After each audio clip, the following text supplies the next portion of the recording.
한 주간 동안 말씀을 준비하면서 다윗의 얘기가 특히나 다윗이 좀 실수하는 것 같은 이제 19장 말씀 전체적으로 보면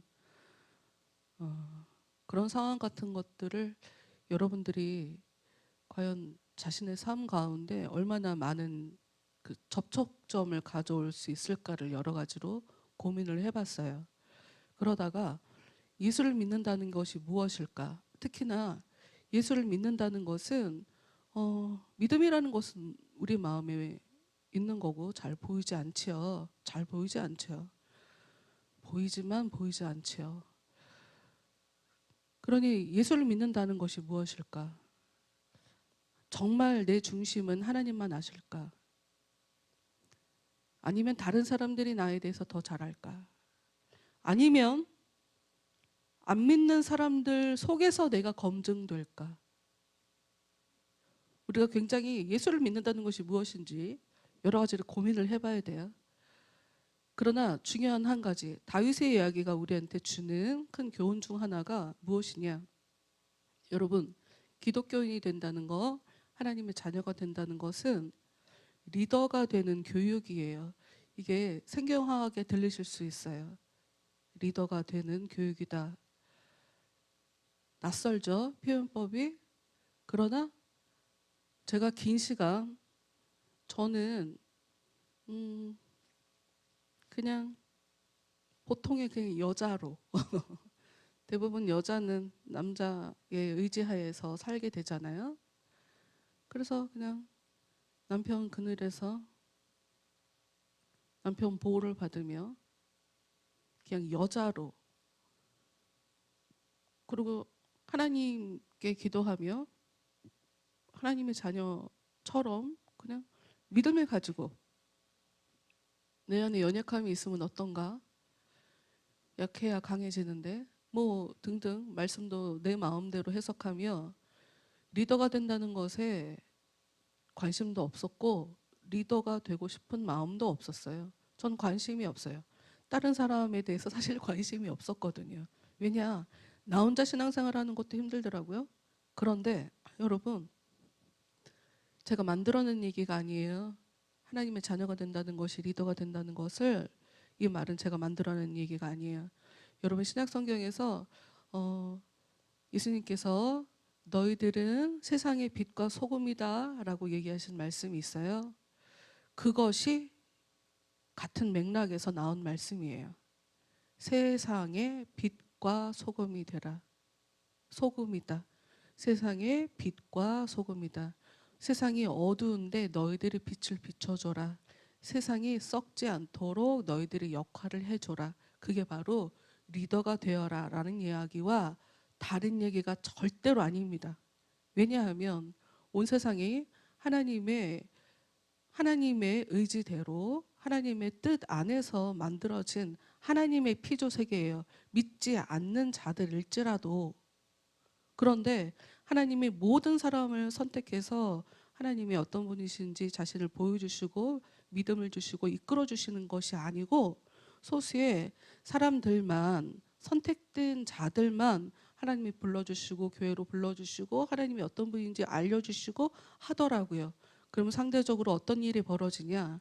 이 세상 사람들은 방향이 죄로 향하게 돼 있어요. 죄로 향하게 돼 있죠. 근데 하나님께서 선택하시는 사람들은 하나님께로 향하게 돼 있어요. 그러면 반드시 어떤 일이 벌어지냐면, 어떤 일이 궁극적으로 선한 일인지 세상 사람들은 옳은 분별을 할 수 없다는 얘기예요. 그렇기 때문에 그 사람들에게 무엇이 옳은 것인지를 가르쳐주고, 특히나 직접적으로 내가 말로 가르치지 않는다 할지라도 내 삶으로 믿음의 본을 보여주는 것, 그게 기독교인들이 할 일이고, 그것을 간단하게 믿는 자들은 세상에 있어서 리더가 되는 애들이다 하는 말과 똑같은 말인 걸 여러분이 아셔야 돼요. 저는 리더가 되기 싫어요. 그러니까 그런 건 없다니까요. 앞에 나와서 누구를 가르치라는 것이 아니라 최소한 정신 못 차리는 내 친구, 결혼하면 내 아이, 학원에서는 학생 등등 우리 주위에는 나는 하나님을 아니까 무엇이 옳은 것인지 무엇이 선한 것인지를 알지만 하나님을 모르면서 쉽게 그 죄의 유혹에 연약함을 가지고 살아가는 우리 옆에 사람들이 많이 있을 거예요. 리더가 되어줘야 돼요. 다시 얘기지만 말해서 가르치는 것도 리더지만 삶으로 보여주는 것도 굉장히 중요한 일이에요. 그 사람들이 나한테 나의 말은 듣지 않지만 우리의 행동을 봐요. 그러면서 저렇게 사는 게 오히려 잘 되는 거야? 저렇게 살아도 괜찮은 거야? 저렇게 사는데 하나님이 역사해 주는 거야? 이런 걸 보여주는 거예요. 그런 차원에 우리는 모두가 다 리더가 되는 사람인 거예요, 여러분. 그러니 나는 못난 사람입니다. 나는 가르쳐 줄 게 없습니다. 나는 입 다물고 있겠습니다. 라고 얘기하시면 여러분 지금 하나님과 다른 곳을 바라보고 있는 것이니 하나님은 여러분에게 반드시 내가 너를 붙잡아 주고 있다. 내가 너를 선택했다. 다른 애들보다. 내가 너를 내가 있는 곳으로 이끌어 가 주겠다. 내가 너를 붙잡아 주겠다. 이렇게 삶 속에서 역사하실 것이거든요. 그러니 내 하나님, 성경에 써 있는 하나님 말고 저 사람이 믿는 하나님 말고 내 하나님을 의지하는 자신의 믿음을 계속 키워가세요. 그러셔야 돼요. 내가 믿는 내 믿음이 커가야 이게 진짜 나에게 힘을 발휘하고 이 세상에서도 이 물질 세계에서도 그 어떤 증거, 복이라고 하는 증거로 이게 바로 이어지기 때문에 여러분 내가 믿는 하나님. 근데 나는 믿음이 없어요. 그러니까 이거를 고민하는 거가 너무 좋은 거예요. 응? 고민을 안 하는 게 이상한 거고 다윗은 그런 고민을 해야 되는 상황이 온 거예요. 이 일을 통해서 다윗은 굉장한 믿음을 가졌는데요. 그건 이제 우리 생각이고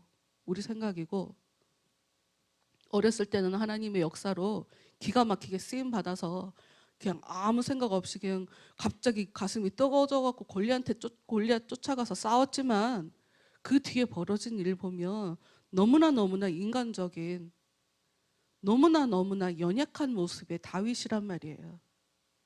그러니 다른 사람과 자신의 믿음을 비교하지 마시고 내 믿음의 현실을 하나님께서 가르쳐 주신다.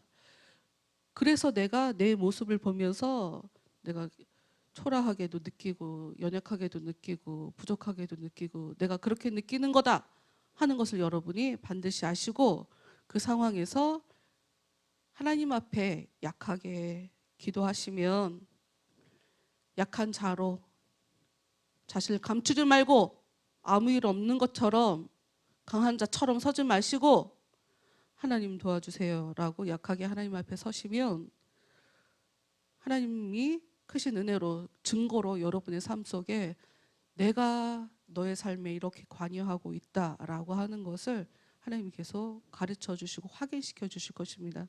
그런 것들이 여러분을 더 강하게 하고 더 행복한 삶으로 이끌어 가 줄 거예요.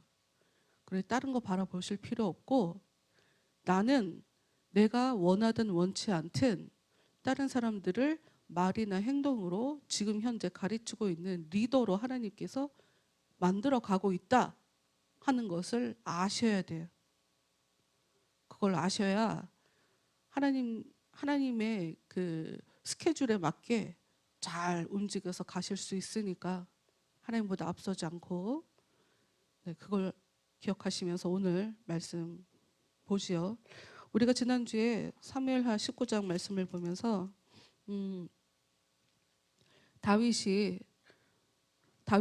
다윗을 이제 전쟁 후에 압살롬과의 전쟁 이후에 압살롬이 완전히 죽고 그쪽이 전쟁에서 패한 이후에 이스라엘 사람들 안에서 다윗을 다시 왕으로 세우자라고 하는 사람들의 의견이 만들어졌으며 굉장히 다양한 의견들이 사람들마다 여러 가지 생각을 했더라.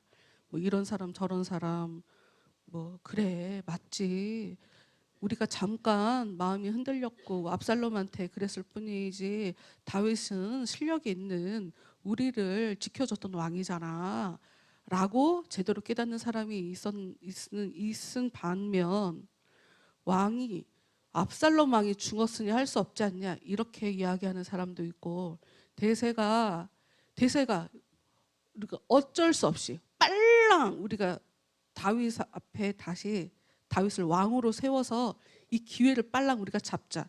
우리가 좀 전에 읽은 방금 우리가 읽은 19장 41절부터 43절 말씀은 그 뒷부분에 남쪽과 북쪽이 본격적으로 전쟁하는 상황에서 나타난 이야기거든요. 제가 지금 지난주에 이런 말씀을 봤습니다 라고 말씀드렸던 것은 사무엘하 19장 9절부터 나왔던 말씀이고요. 그러니까 이스라엘 사람들 안에서 그 어떤 여러 가지 의견이 나오면서 우리가 왕으로 옹립을 하자, 다시 왕으로 세우자라고 얘기한 이후에 한참 이후에 북과 남은 싸우게 돼요. 그래서 그것이 나중에 어떻게 되냐? 나라가 남과 북으로 나누어지는데 결정적인 작용을 해요. 그 사이에 어떤 일이 벌어지는지를 볼 거예요. 다시 9절 쪽 11절로 가봅시다. 11절. 우리가 11절 말씀부터 15절 말씀을 본문 말씀으로 지난주에도 읽고 그 전주에도 읽었어요. 지난주에 그 우스갯소리 했죠. 힘들 때 가족들이 안 도와주는 거고 가족들이 안 도와주는 거고 가족들이 왼수다라고 성경에 써 있는 걸 제가 웃으면서 얘기했는데 여러분 저를 보세요. 여러분 그냥 웃고 넘어가는 일이 아니라 성경은 처음부터 그 얘기를 하고 있어요. 성경은 처음부터 그 얘기를 하고 있다고. 제일 처음에 죄 지은 아담과 하와 누가 죄짓게 했죠? 하와가 아담을 죄짓도록 해버렸죠.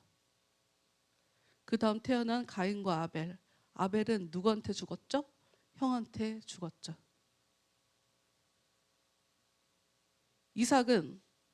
이삭이라고 하는 아브라함의 아들은 누구한테 시달림을 받았죠? 자기 형 이스마엘에게. 야곱은 누가 죽일까 봐 도망 다녔죠? 형이 죽일까 봐. 그 다음 요셉은 왜 팔려갔죠? 형들이 죽이려고. 이거를 사실 본문 말씀에 정확하게 나오는데 12절 말씀에 사무엘하 19장 12절에 여기 어떤 말씀이냐? 너희는 내 형제요 골육이거늘이라고 써 있어요. 골육, 뼈와 살이라는 뜻이에요. 아담이 하와가 만들어졌을 때 하와를 향해서 한 얘기가 너는 내 뼈 중에 뼈요 살 중에 살이다 하고 얘기하거든요. 골육이 힘들게 하는 거예요. 골육이. 이게 성경이 전체적으로. 그럼 조금 더 이걸 확장을 해볼게요. 예수님은 누가 죽였죠? 같은 민족.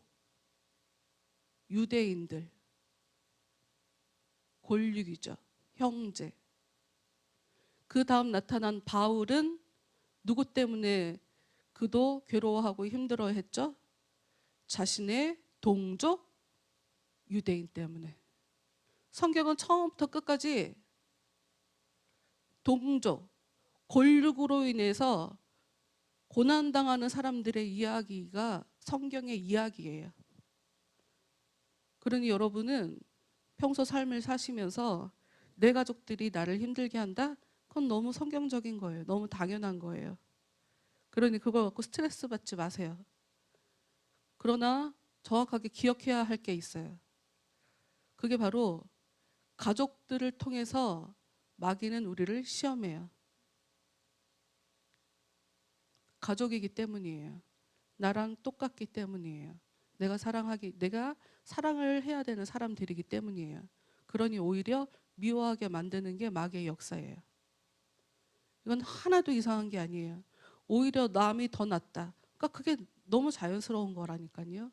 성경은 골육이 힘들어하는 이야기로 처음부터 끝까지 써져 있다는 것을 여러분 아시면서 우리한테 중요한 건 이 일을 통해서 하나님이 나한테 지금 무엇을 가르치고 계시느냐를 찾아내는 게 중요해요. 그게 중요하지 제가 나를 건드린다 이건 중요한 게 아니에요.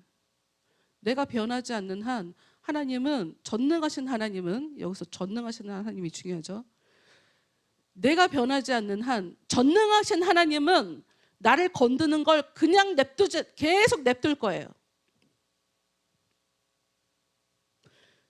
보세요. 전능하신 하나님은 나에게 평안을 주실 수 있는 하나님이에요. 입 다물 수 있게 만들어 주실 수 있는 하나님이에요. 그런데 왜 그 얘기를 계속 듣게 만드는 거예요?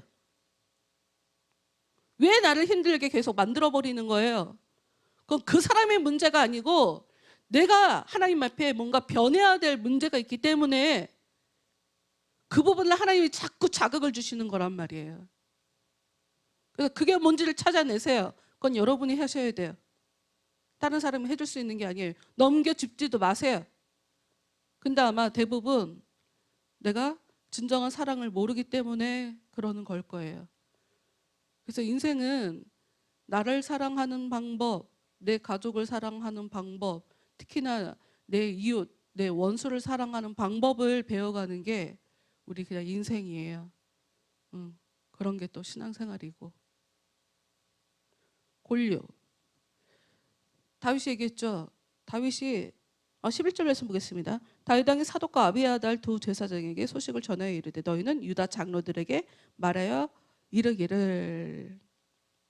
다윗은 지금 이스라엘 안에서는 어찌됐건 의견이 다르던 어쨌든 자신을 왕으로 다시 세우자고 하는 의견이 모아진 상태인데 유다 사람, 정작 내 친척들, 내 지파 유다 사람들은 자기를 왕으로 다시 추대하려고 하는 분위기가 지금 안 만들어져 있는 상태이기 때문에 이래 갖고는 잘못해서는 이스라엘 사람들이 자기를 데리고 가갖고 지금 예루살렘이 아닌 이스라엘의 국가를 새로 만들 수도 있어요.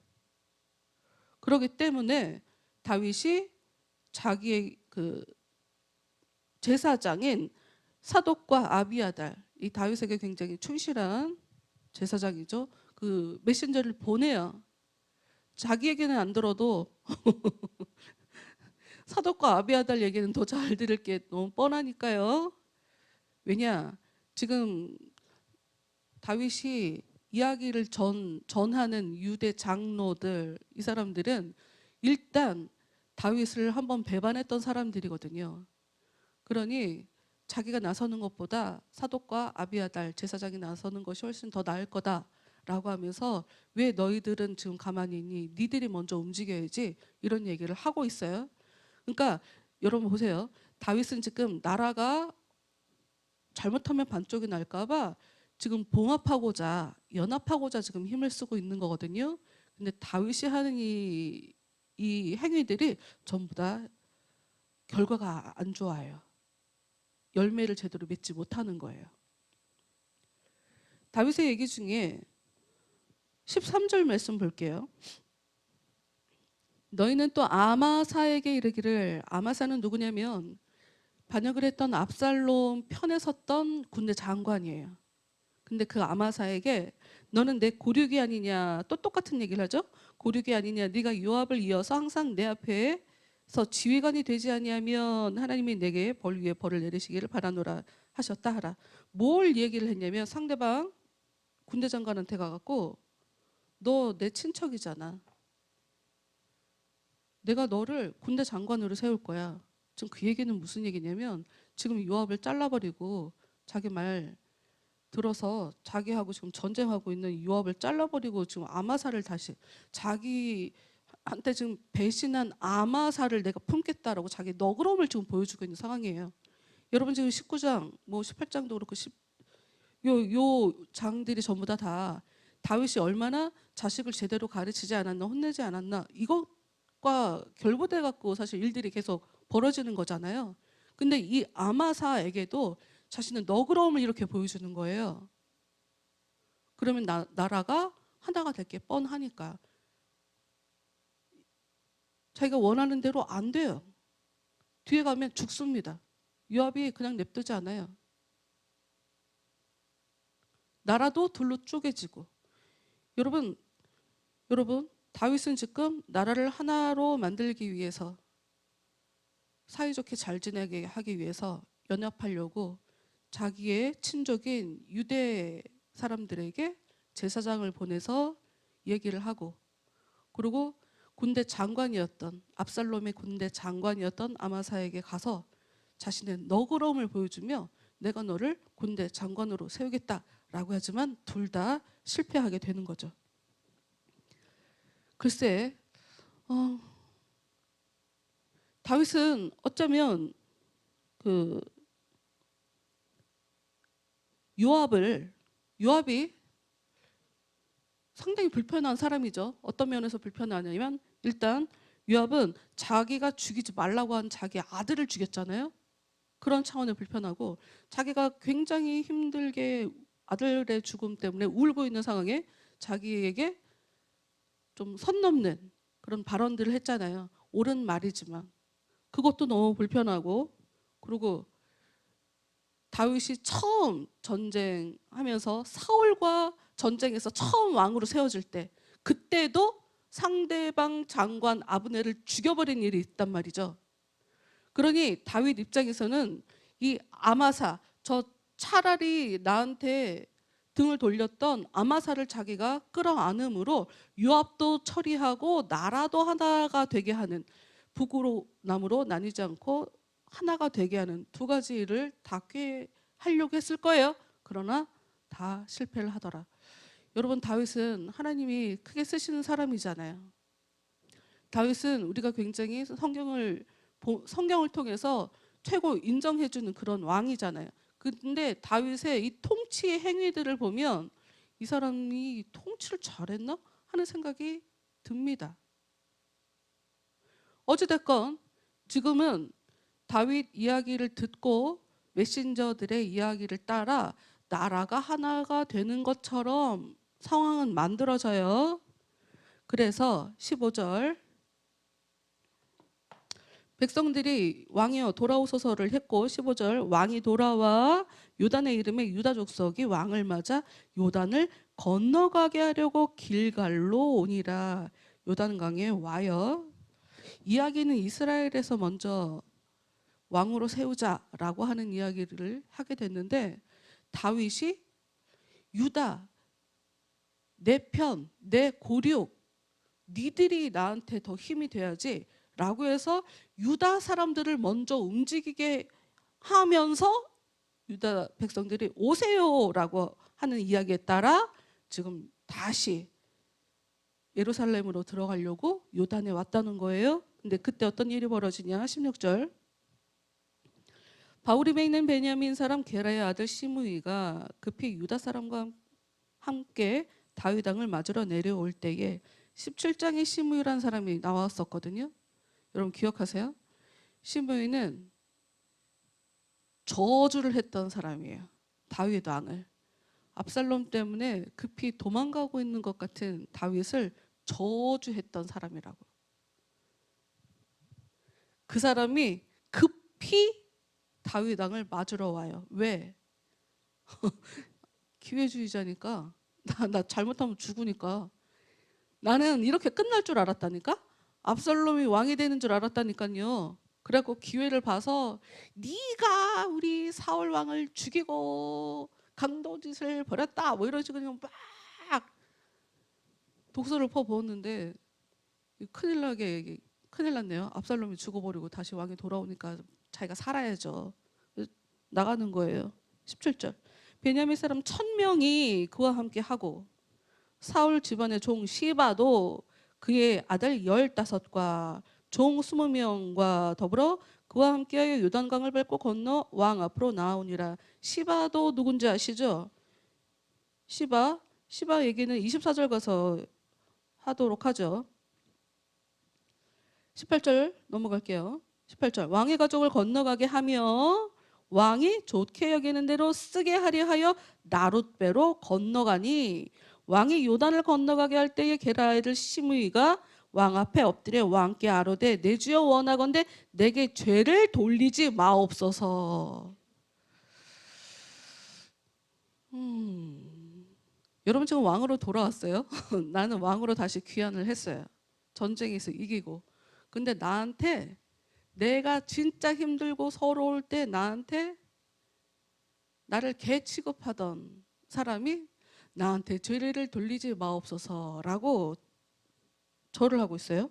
내 주 왕께서 예루살렘에서 나오시던 날에 종의 패역한 일을 기억하지 마시오며 종의 왕의 마음에 두지 마옵소서. 기억하지 마세요. 제가 잘못한 것을. 왕의 종 내가 범죄한 줄 아옵기에 오늘 요셉의 온 족속 중 내가 먼저 내려와서 내 주 왕을 영접하나이다. 욕도 먼저 하더니 엎드리는 것도 먼저 하네요. 영접도 먼저 하네요. 어떻게 하죠? 용서하지 말아야 되나요? 다윗 성격에 그렇지 않죠. 넘어가야죠. 넘어갑니다. 21절. 그런데 스루야의 아들 아비새가 대답하여 이르되, 아비새도 군대 장관이죠. 요압 동생. 시므이가 여호와의 기름 부으신 자를 저주하였으니 그로 말미암아 죽어야 마땅하지 아니하니까 하니라. 다윗은 넘어가려고 하는데 옆에서 절대로 안 됩니다. 죽여야 됩니다 라는 얘기를 해요. 근데 다윗의 대답이요. 다윗이 이르되 스루야의 아들들아. 지금 아비새 혼자 얘기한 것 같은데 아들들아 라고 써있네요. 가만히 이야기하지, 여기에는 등장하지 않는 요압까지 같이 퉁쳐서 아들들아 라고 얘기하면서, 근데 여러분 이 다음 문장이 재밌는 이야기예요. 내가 너희와 무슨 상관이 있기에 너희가 오늘 나의 원수가 되느냐. 너희가 오늘 나의 원수가 되느냐. 아니 그냥 용서하려고 했는데 죽이세요 라고 하는 것을 원수가 되는 거로 다윗이 생각하니까 제가 웃기다고 얘기한 걸까요? 아니 그게 아니고요. 이게 어떤 말이냐면, 여러분 예수님이 십자가에 돌아가실 거다라는 이야기를 베드로한테 얘기했을 때 베드로가 예수님 그러지 마세요라고 붙잡은 적이 있어요. 근데 그때 베드로가 예수님께서 베드로에게 어떤 얘기를 하냐면 사단아 내 뒤로 물러가라 라고 얘기하신 장면이 있거든요. 이게 그 말과 똑같은 말이에요.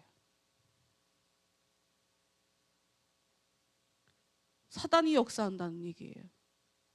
어디서 마귀 짓이냐 이런 얘기인 거예요. 그러니까 다윗은 용서하는 것이 하나님 앞에 옳은 거고, 이것이 당연히 너무나 당연하게 지금 나라를 하나로 연합하려고 하니까 당연히 자기가 품어야 되는 걸로 생각을 한 거예요. 죽일 경우에 이게 오히려 마귀 역사다라고 생각을 한 거예요. 여러분 그러면 이 사람은, 시므이는 아무 일 없이 행복하게 오래오래 살았을까요? 참고로 다윗보다 오래 살아요. 다윗보다 오래 살아요. 그러나 다윗이 유언을 남겨요. 자기 아들 솔로몬에게 시므이 그냥 냅두면 안 된다. 그때 죽여요. 오래 살아요. 어찌됐건 다윗은 이 사람을 끌어안아요. 옆에서 볼 때 그러면 안 됩니다. 옳지 않습니다. 라고 이야기하는데, 어찌됐건 이 일이 뒤에 가갖고 이렇게 20장에 가면 요런 상황이, 그러니까 아예 처단을 해버렸으면 사람들이 겁을 내고 다윗 앞에 오히려 더 무릎을 꿇었을 텐데, 이렇게 너그럽게 오히려 용서해 주는 바람에 오히려 시끄러워지는 일이 벌어지게 돼요. 22절 안 읽은 뒷구절 더 읽어볼까요?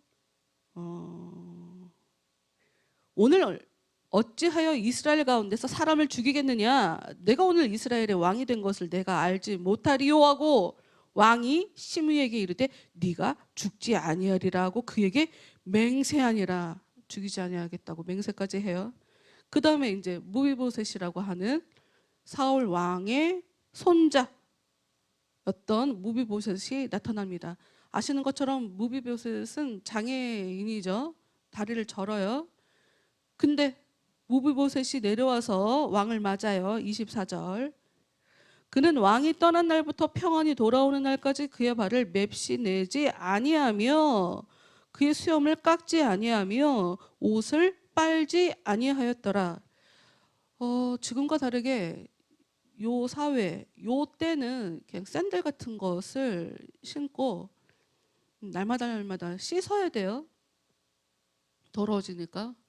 그런데 무비보셋은 광야를 떠돌고 있는 다윗의 그 비참함을 자신의 삶 속에 고스란히 같이 느끼며 살았던 거예요. 다윗이 돌아올 때까지. 무비보셋이 사울 왕의 손자잖아요. 어쩌면 그 사이에 무비보셋이 배신하려면 배신할 수 있었죠. 그런데 무비보셋은 그러지 않아요. 좀 더 읽어봅시다. 여기서 중요한 건 무비보셋은 왕에 대해서 진심을 갖고 있었죠. 그런데 25절 예루살렘에 와서 왕을 맞을 때에 왕이 그에게 물어 이르되 무비보셋이여 네가 어찌하여 나와 함께 가지 아니하였더냐. 다윗은 압살롬에 의해서 떠나갈 때 피신할 때 무비보셋이 자기와 함께 가지 않은 것이 너무 서운했던 거예요. 배신했구나 제가. 겉모습만 보고. 그의 신하였던 그의 종이었던 시바 얘기만 듣고 무비보셋에 대해서 오해했던 거죠. 그래서 왜 그때 나랑 같이 안 가냐라고 물어요. 26절 대답하되 내 주 왕이여 왕의 종인 나는 다리를 절므로 내 나귀의 안장을 지워 그 위에 타고 왕과 함께 가려 하였더니 내 종이 나를 속이고 종인 나를 내 주 왕께 모함하였나이다. 내 주 왕께서는 하나님의 사자와 같으시니 왕의 처분대로 하옵소서. 철저하게 무비보셋은 자기에 대해서 서운해하는 다윗의 그 마음까지도 헤아려 주면서 왕이여 하고 싶은 대로 하세요 라고 얘기를 해요. 28절 내 아버지의 온 집이 내 주 왕 앞에서는 다만 죽을 사람이 되지 아니하였나이까. 그러나 종을 왕의 상에서 음식 먹는 자 가운데 두셨사오니 내게 아직 무슨 공의가 있어서 다시 왕께 부르짖을 수 있사오리까 하니라. 그렇죠. 나는 죽을 수밖에 없는 사람이고 왕이 볼 때 충분히 불편할 수 있는 사람인데 왕이 저에게 호의를 베풀어 주시지 않았습니까? 왕이 저를 왕자들처럼 같이 밥 먹는 자리에 저를 불러주시지 않았습니까? 그런데 제가 왕께 뭘 더 요구하겠습니까? 저는 그것만으로도 만족합니다. 이런 얘기를 하는 거예요. 그런데 그 당시에 무비보셋이 나오지 않고 시므이만 나와서 자기 주인 무비보셋에 대해서 모함하는 그때에 다윗은 그러면 무비보셋의 모든 재산을 시므이 네가 다 가져라 라고 얘기했단 말이에요. 근데 실상 돌아와서 보니까 그게 아니었잖아. 시므이가 모함한 거였잖아요. 근데 왕이 자기 입으로 뱉은 말이 있단 말이에요. 그러니 무조건 다 없는 것으로 할 수가 없어갖고 29절 왕이 그에게 이르되 네가 어찌하여 또 내 일을 말하느냐. 내가 이르노니 너는 시바와 밭을 나누라 하니. 다윗이 보면 마음이 자기가 실수한 거를 확인했는데도 불구하고 불편함이 남아있는 것처럼 보여요. 무비보셋을 대하는 태도를 보면. 그러면서 30절 무비보셋이 왕께 하려되 내 주 왕께서 평안히 왕궁에 돌아오시게 되었으니 그로 그 전부를 차지하게 하옵소서. 아 그래? 네가 잘못한 게 아니야? 네가 속았다고? 아 그럼 어떡하지?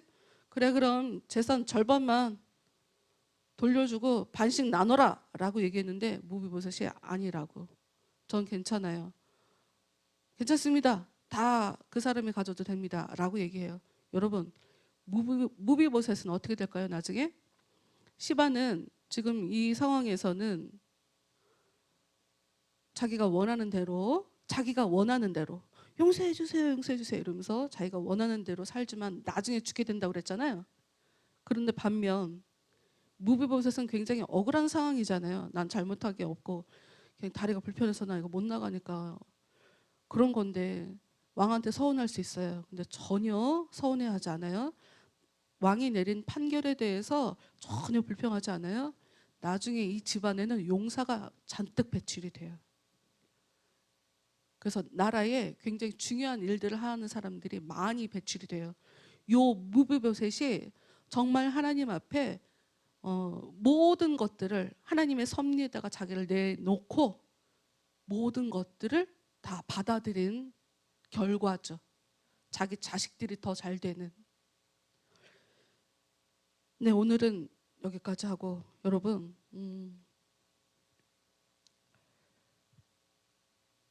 우리가 말씀을 보면서 기억해야 될 것은 다윗조차 마치 하나님께서 지켜주시고 보호해 주셔서 원수를 갚고 돌아오는 상황에 겪는 일들,